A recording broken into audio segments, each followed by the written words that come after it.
as well on my end? If you, I got it. It's on the cloud now. It's recording. Okay. It's pretty good. Okay, cool. Appreciate it though. All right. Well, welcome back everybody. Here I have a great guest today, Alex Pardo from Miami, Florida. So Alex, thank you so much for coming on today. No, man, thank you for having me on. You've become a good friend over the last year and a half, man. And it's awesome to see you grow and launch your show. And I'm pumped to be on, dude. Awesome, man. Well, I appreciate you coming on. So let's give the listeners a quick background on you. So what were you doing before real estate and kind of like your intro background, stuff like that? Yeah. So, I mean, I kind of story, I think back to when I was about 10, 11 years old. I grew up playing baseball. So I was at the park 6 days a week, 8-10 hour days. Thank God for my parents that just allowed me to kind of do something that I really loved doing growing up. And I remember as a kid, after games, they had like a baseball card vendor. I would go and buy baseball cards, and then I would trade them with my friends. I would flip them to people I didn't even know. So I didn't even realize it, but I kind of always had that, the entrepreneurial bug, or like I've always wanted to make money. I've been very ambitious ever since I was a kid. And then when I got to Florida International University, at some point, I don't know if it was the prestige in my head or something, but I wanted to become a CEO or a CFO of a Fortune 500 company. No idea where that came from. I think I just liked, like I said, the prestige, the image of that. And so I started interviewing with big companies like Johnson & Johnson, General Electric, IBM, et cetera. And I ended up getting accepted to General Electric's financial management program. This was December of 2002, which is when I graduated. So, dude, I thought I had, life by the balls. I was 21 years old. I got offered $50,000 a year to work for General Electric in a pretty cool program. And so I took the job. I moved out of Miami, and I'll never forget. I don't know if you've heard my story, but I'll never forget. To this day, I remember it. I get chills. Like 3 months. It was a Friday night, and I had friends of mine that were on MySpace at the time, and they were posting. I remember that. Jeez. Yeah, dude. So this was like right around the time. This was 2003. So I don't even think Facebook was around. It was MySpace back then. And I had friends and buddies that were like texting me, "Oh, we're going out. We're going to this party. We're doing this." And it was like I was averaging 3 months into this job easily 70, 75, 80 hours a week. And I was just looking at Microsoft Excel and PowerPoint all day. It was like the most mundane, boring position. I was a financial analyst. At least that's what was on my business card. And I was like, I can't do this. And then I looked at here's the thing for me, Greg. I looked at my boss, and I looked at my boss's boss, and I looked at the CFO of GE Consumer Finance. And I'm like, I don't want to be that guy. Like, I can't do it. Like, what am I doing? Yeah. Man, long story short, I made a commitment to GE for 2 years where they rotated me to different parts of the business. I finished off that program, and I gave my boss my walking papers. I remember my parents and people thought I was insane to leave such a good job, right? Like working for General Electric. Totally. I was in this program where like 30 people get accepted every year. I was like, it's not for me. I'm not happy. So I went backpacking around Europe with a couple buddies for 3.5 months, lived it up. We did like 52 countries and 21 cities or something in 3.5 months. And I was at an internet cafe in Ibiza, and a friend of mine, Ray, sends me an email. He says, hey, this guy, Dave Lindahl, is doing a boot camp. He's doing a boot camp in Atlanta, and it's called Marketing for Deals Boot Camp. I'm like, boot camp, like, I'm like, dude, I need to figure out what I'm going to do with my career. Like, I'm not interested in like any type of physical like training. He's like, no. He's like, a boot camp for like real estate deals, like to learn how to market for real estate deals. And I had just finished reading Rich Dad, Poor Dad, Think and Grow Rich, and a bunch of other books while I was in trains in Europe. And it was $1,000, $997. I didn't have any money, almost no money to my name. I had financed this entire European like trip on my credit card. But for me, it was like that fork in the road. Sorry, let me mute this. It was like that fork in the road for me, Greg, that I'm like, my trip is coming to an end. I'm moving back to Miami. I'm going to be living in my parents' house at 24 years old, which is like embarrassing in and of itself. I said, I got to do something. And so, dude, I charged the $997 on my credit card. I went to that boot camp in October, and 2.5 months later, closed my first deal, made 44 grand on that deal. That's unbelievable. So, what was that?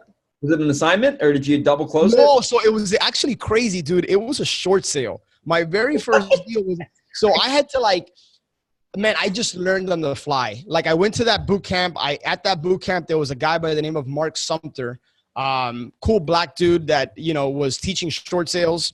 Yeah. And I bought his course, another $1,000. I bought his course on short sales because back then that was like the thing they were teaching. I bought that course and like I just fumbled my way through that deal, Greg. I made every mistake in the book. But man, 2.5 months later, I got a deal done. It was a short sale, which I would not recommend to a newbie starting out. No, but done a few of those. That's how it went down, man. Oh man. So you go, that's amazing, man. I really like that story. So did you moved up to the Northeast where I'm from, right? You were up in like Norwalk? Yeah. So when the first 6 months I was in Atlanta, Georgia, and then I lived in Connecticut for a year and I lived in Manhattan for about 7-8 months. Oh, I didn't know. Okay. You lived in Manhattan. Sweet, man. That's a cool town. Well, listen, that's a heck of a background, man. So you went from, that's the thing a lot. And I have a similar story. I was playing hockey and I wanted to make it big and it never worked out, but I got faced with that harsh reality. Like I was 21 or I was 20 actually, 19 or 20.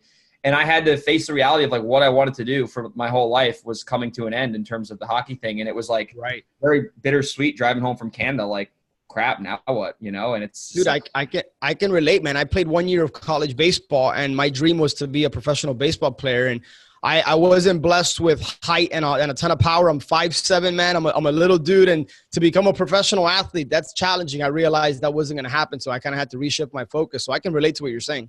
Yeah, man, that's tough. But I think that gives you the drive, though. It gives a lot of me the drive. It gives you the drive. And you got to take that and use that in another endeavor. So listen, awesome, man. So what a heck of a background. 44K on your first deal. That is an amazing story. So let's fast forward to today, because you got a great operation down there in the Miami area. So what does your current business model look like today, your team, and just kind of your deal flow, the way you do your business? Yeah, great question. So as far as the core business, we're primarily, I run a wholesaling operation here in South Florida. So I have a team of 7 people. Aside from myself, I have and you know a lot of our team because you've worked with them, right? But Elizabeth, who's my executive assistant and transaction coordinator, Adrian, who's our dispositions manager. I recently hired an acquisitions person, brought him on board by the name of Blader. I have a cold caller and / lead audit manager, and we could talk about that if you want. That's a fairly recent position. I have a lead manager in Costa Rica and a virtual assistant in the Philippines. So it's 7 of us. And man, I'm just so blessed and fortunate to work with you and I were just talking offline, the importance of working with the right people. Oh yeah. And that's probably been the wholesaling operation. We can get into the meats and potato of that if you want. But for us, I'm confident that I have the right people in the right seat. And dude, we have rock stars on our team, man. And the culture within the business is probably the people in the culture, I would say that's the biggest asset, right? It's forget about the money and the deals and all that, which is great. But I just love what I do. I love working with the people and the culture that we have within the business is awesome. I love it, man. You sound just like me. I get so energized about this business and being able to kind of grow and evolve. And man, that's awesome. So, and I've actually worked with a lot of your team members. Great group you have down in Miami. So obviously, it was not always like this though. You did not always have a team of 7. Ooh. So you start out. How long did it take for you to go from a one-man operation to having at least 2 or 3 people on your team?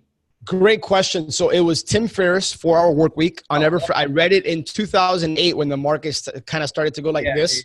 Yeah. And that was when I was exposed to the concept of virtual assistants. And I'm like, wait a second, I can hire a virtual assistant for like, I don't know. My first virtual assistant was someone out of India that I was paying $10 an hour because of a resource that he mentioned in that book. I think it was like getfriday.com. Yeah. And so 2008 or 2009, Greg, that I hired my first team member, was a virtual assistant, made every mistake in the book, had no idea what to do. I literally just hired this person. And then I was like, okay, what do I do now? Like twiddling my thumbs, just figured it out, made a ton of mistakes. I went through probably 3-4 virtual assistants.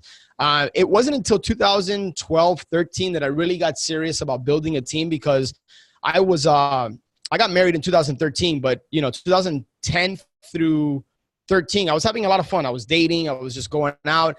And man, I'll never forget, I'd be on dates and my phone would be blowing up from sellers like calling from our direct mail campaigns. Yeah. And I would feel guilty because I couldn't like process the call in the middle of dinner while I'm like, with my date.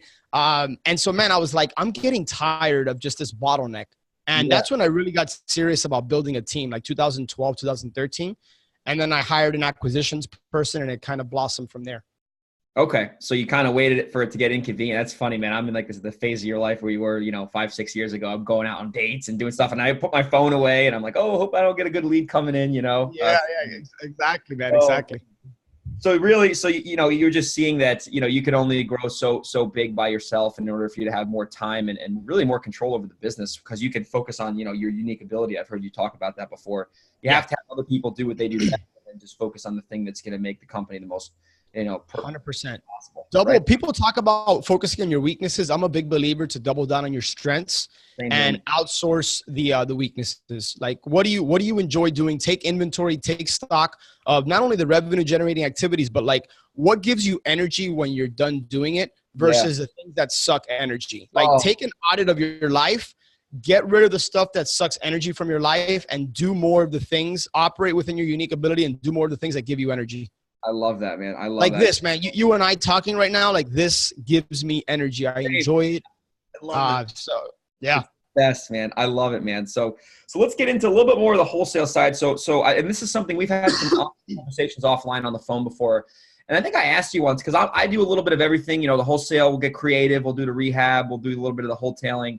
And I think you said you had a great term. I think it was, I might be butchering it. You're allergic to rehabs or something, or you don't do rehabs. And I really like how you're so focused with the wholesale. So what are you guys just strictly wholesaling, or are you doing any sort of takedown, creative financing, owner wraps, anything? Yeah. So man, I've done all those deals. So 2005, my first deal was a short sale. Through 2005 through 2007, I did more creative deals, whether it's owner financing, subject twos, lease options. That's when I did all of that. And I don't really get juiced up by the creative stuff, even though it's cool and you can create a lot of cash flow and you can get into deals that you normally wouldn't. Wholesaling for me, man, like I'm pick the lowest hanging fruit type of guy within, like, wholesaling has always resonated with me. And so right now, 100% of our business in South Florida is wholesaling. But here's the biggest mistake I made that I know you and I have talked about offline that I want to share with people listening, is that I got into this business for freedom and for cash flow. But at some point, I got hooked with the money that you could generate relatively easy from wholesaling. Not to say there's not a lot of moving parts and it requires a lot of work, because it does. But it was hard for me to pass up on $20,000, $30,000, $50,000 paydays. I know. Just $300, $400, $500 a month. But I look back now, and that was a big mistake. I look back to, matter of fact, I had somebody on my team cleaning out my email, and they forwarded me over some of our wholesale emails from like 2010, 11, 12. And when I looked, Greg, at some of the deals we wholesaled for the price, I'm like, oh man, why didn't I keep that? Yeah, right. You know what I mean? Equity. Yeah. Yeah. So the biggest mistake I made was just not actually acquiring more assets throughout my journey. I mean, dude, it took me 10 years to finally, 10, 11 years to finally realize, like, hey, wholesaling is great. And I'm fortunate to have great people that do a lot of the heavy lifting. But at the end of the day, it's a transactional business. And to me, it's a vehicle, it's a stepping stone to then take that cash that's generated and put it into assets and things that produce cash flow. And so last year, I started acquiring rentals, free and clear rentals in a particular part of Cleveland. So right now I have 4 properties that I own in Cleveland. And I also got more serious about lending. Lending is also another one of those vehicles that for me is pretty passive. I have somebody on my team that spearheads a lot of the paperwork, and I built relationships with really good operators around the country. And so, lending out money at, 15% and a couple of points is pretty good return on your money. So, absolutely. Totally. Yeah. Are you doing private money lending on single families, or is it more like syndication? Yeah, single families. Partner? Single families. Yep. Just private money, basically. Yep, exactly. Okay. Awesome. Well, most people would call it hard money because of the rates and the points, but yeah, I'm more on the bank side. So the cool thing about being a lender, not to get into a rabbit hole, is that you're the bank. Like Rob Swanson, I remember him telling me years ago, he's like, Alex, who owns the biggest buildings in town? And I had to kind of think about it. I'm like hesitant. I was like, banks? He's like, exactly. Why do you think that is? They make money on their money. They lend money. And so it's more of a passive investment, but the core business, the bread and butter, is the wholesaling operation here in South Florida. Awesome, man. Well, that's awesome. And it's so, I'm so happy you talked about that, because it's something that I'm starting to realize now. I've only been doing this for 3.5 years, but I got to a point, man, this is crazy. I don't think I really said this on the podcast, where I was I had a certain income goal I wanted to hit. And I hit it last year towards the end of the year. And I felt very empty. And I felt my whole thought process on money. And I was, I'm 23 years old. So it was a pretty good goal for me to hit. It was very ambitious and I hit it. And after I felt cool about it, I felt very empty because I had the wrong perception on money. And it was like an ego thing. And it really made me sit back and think of like, why am I doing everything? Like, what's the point of working this hard if you're going to feel like, and it really made me think of like, how do I really want to have my business? How do I want to run my life? How do I want to act in front of others? And my relationships dropped. I was so out of balance. I had all this cash, but it was like, for what, to be miserable in your house. And it really made me think a lot more about what's important, To listen to your story, like at 23, to have that perspective and that insight at your age, like, man, I think when I was 23, like, it's just crazy. Like, you're light years ahead of me. And that's not to say that we're in competition, because we're not, but it's refreshing to hear. And the way that I know you, it's refreshing to hear at 23 for you to have that perspective, because that's something that's going to serve you the rest of your life. I wish I would have had that knowledge at that age versus it taking me X amount of years to really figure that out. Yeah, I appreciate it, man. Yeah, it's, fortunately and unfortunately, it's learning it the hard way. It's like I could read that in a book, but I probably wouldn't have perceived a lot of value to it because I didn't experience it. But once I kind of got there and I was like, wow, like, this is cool. I'm definitely proud of myself. My family's proud of me. But it's like, I need to really begin with the end in mind and get more intentional on like what I'm doing. And now I'm happier than ever. I'm working harder than ever. The deals are bigger. The deals are better. But I'm doing it for more of the right reasons. And that's a whole different episode. But anyway, man, really love it. There and the importance of cash flow. So anyhow, so here I want to get into now, you're in a really competitive market down in Miami. I know a lot of guys down there, great guys. So how do you stay? And a lot of people, I talk to a lot of investors now. I put out a lot more content. I want to try to build a little bit more of a social following. And everyone's always so concerned about competition. Oh my God, there's 10 investors sending postcards, And how are you staying, very relevant and productive down in Miami? Because that's a very competitive market. And I have my own opinions on competitive markets. I think competitive markets are good because it's a lot easier to sell wholesale deals personally. But how are you and your team, share what you want to share. How are you guys staying relevant in these competitive markets? Because it is definitely a concern for a lot of them. So here, let me preface my comments by saying that, look, competition is a real thing. I don't want to completely dismiss the fact that there's competition, right? But for me, it's a mindset shift. And what I'm about to share is nothing that's really sexy that people are going to be like, oh, wow, that's a game changer. But it really is just reframing it in your mind. For me, it's not competition, it's collaboration, right? So it's just changing the C's. There's a ton of people in our market that do what we do. And I can give you some more like X's and O's as far as how to differentiate yourself from them. But I really, truly see them as collaborative partners, not competition, even though, technically they're trying to buy the same house we're trying to buy.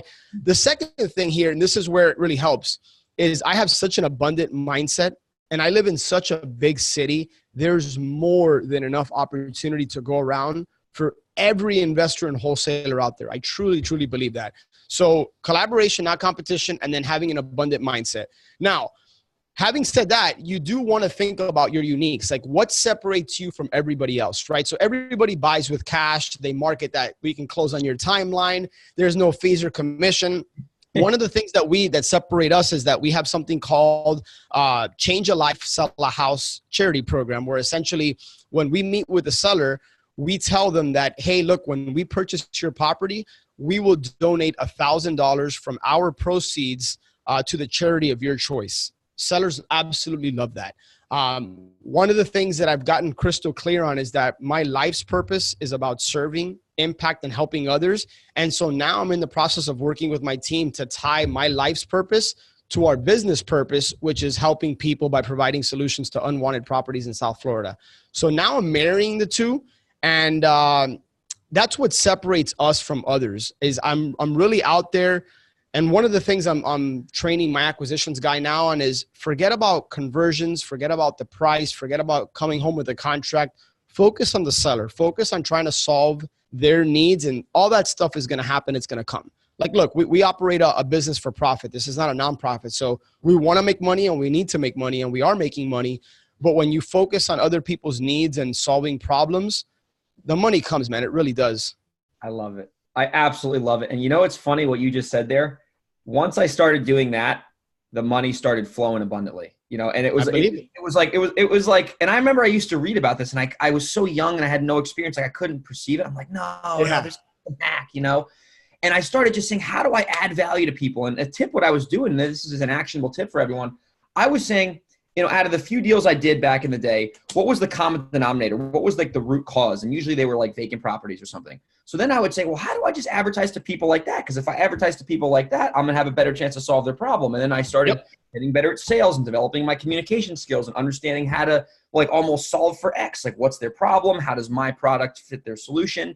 And I almost just like simplified it. Like, you can learn all these tactics and it's great, but you got to get back to the root. How do you add value to someone's life? Because money's going to follow value, right? So if you can communicate the value, the money's going to come back, And man, that's powerful. I love it, man. I absolutely love it. So, and Greg, that's why that's why I preface it by saying what I'm going to share is not sexy, because we've all read that in books and we hear it. But man, for me, it took years for me to really internalize that concept, because when you need money and you're living month to month, or you're ambitious and you want to make X amount of dollars, it's hard to kind of put that on the back burner because we're so goal-oriented, type A personality. But it's true, man. It's so true. And it's almost like you have to, what's that Zig Ziglar quote? I don't know. It's like, in order to get whatever you want, you help enough people get what they want, you'll get what you want. Yeah. And it's like, it's such like, I feel like so many of these quotes and things that I read, like, there's so much depth to everything that is said. And if you just go deep with stuff and really go, like, I love reading the same books over and over again. I talk about it a lot because every time I read another book, I just get more and more value from it. And like, I remember I'm reading this book, Confessions of a Real Estate Entrepreneur. And there's one idea in there that I picked up and it got me an extra 2 other contracts because I put this cute little contingency in there, which it's like just crazy. Like you just take one nugget and apply it. Like it could make you another 40, 50K, So here's where I want to double down on what you're saying, because I wholeheartedly agree with everything you just uttered. Is the biggest investment anybody listening can make is in themselves. And again, that's another one of those things that sounds super cliche, like, oh, thanks for breaking ground here. Like, but what you put into your mind, the information you feed it, the people you surround yourself with, and what you think about, the fact that your thoughts become, your actions and everything else, like, man, that is the biggest investment you can make in yourself. So just focus on improving yourself on a daily basis. Become the type of person you need to become on the inside so that you can experience the life you want on the outside. I love it, man. That's absolute gold. Guys, rewind that last 10, 15 seconds right there and really embrace what we're saying here, because this is, there's so much value you can get from listening to the same stuff over and over again, investing in yourself, everything Alex just said. So that was absolutely amazing, man. Thank you so much for sharing. So let's pivot to my favorite part of the show.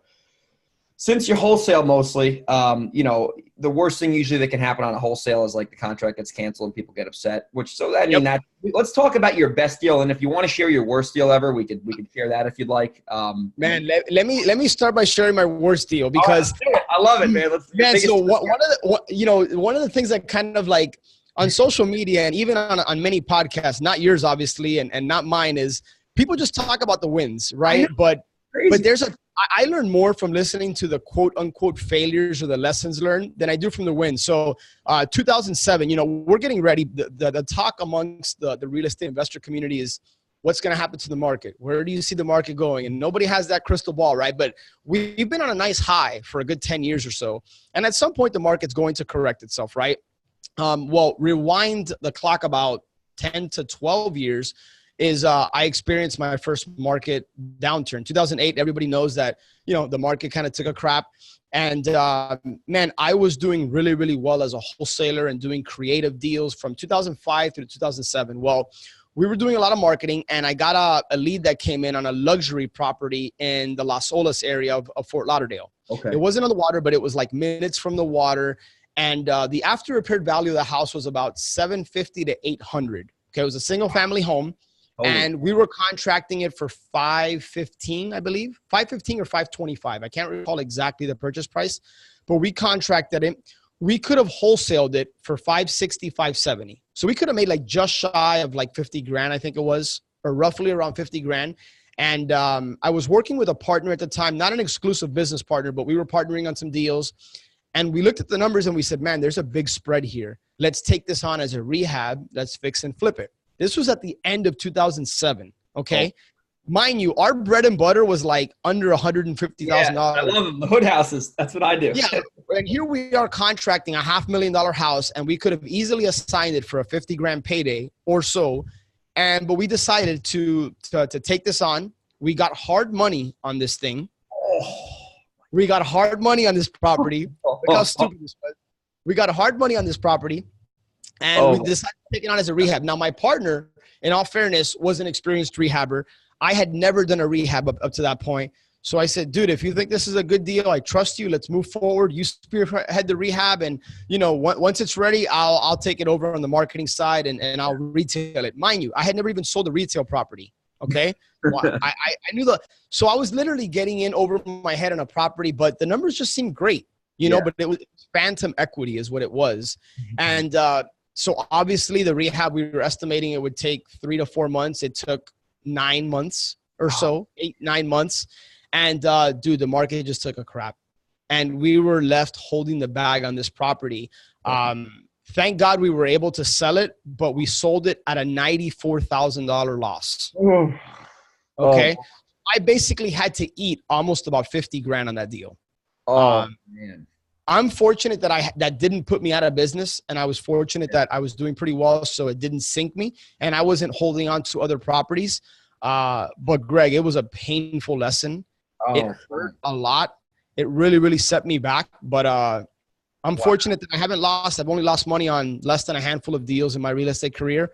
And by far, that's been the biggest one. But that was my worst deal. Holy cow, man. So let's just unpack that real quick. So my question is on the hard money side, where you're making the hard money payments every month. And then at the end, on top of the interest you owe the hard money lender, you lost another additional 50,000 on that? Bingo. Oh boy, that's a big. We had, and let me tell you, it was a big lesson because there was internal debate as to whether we should hold off to try to at least break even. If we would have held on to that property, we would have lost significantly more than the 90-something grand we lost together. So man, sometimes you got to know, like, you know, the poker, the song, the poker analogy. You got to know when to hold them and when to fold them.